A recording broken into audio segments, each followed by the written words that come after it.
If you own an LLC, there are three concepts that need to absolutely be addressed in your operating agreement, and they need to be clearly addressed. These can't be skimmed, they can't be implied.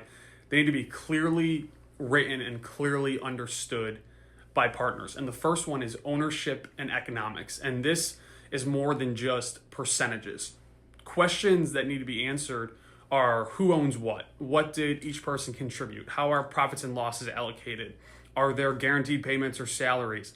When we're looking at ownership and economics, the ownership percentage does not automatically answer those questions. If you don't define those economics clearly, default state law usually assumes that profits are split by ownership percentage, which may not reflect reality for your business, and you don't want state law filling that in. Second is control and decision making. When looking at control and decision making in your operating agreement, you need to ask and answer the questions. Who has authority to run the company day to day? Is it member managed or manager managed? What decisions require majority vote? What requires unanimous consent?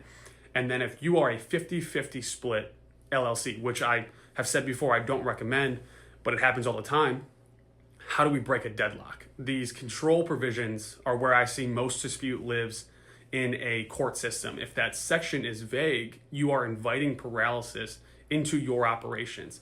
Third, as much as you don't want to, you need to discuss it. Exit and transfer rules. Your operating agreement should answer what happens if someone wants out of my business? What happens if someone dies, divorces, files bankruptcy?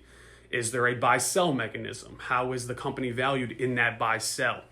If you do not control how ownership leaves through your operating agreement, you don't control who shows up later. And with an economic interest, and the last thing we want as an owner is for a new economic interest to come in that we didn't expect or didn't plan for.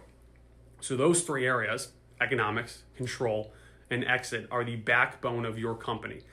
Everything else is detail. If those sections are drafted intentionally, your LLC has structure. If they're not, the state will supply those rules for you. And as I always say, that rarely ends the way you expect it to.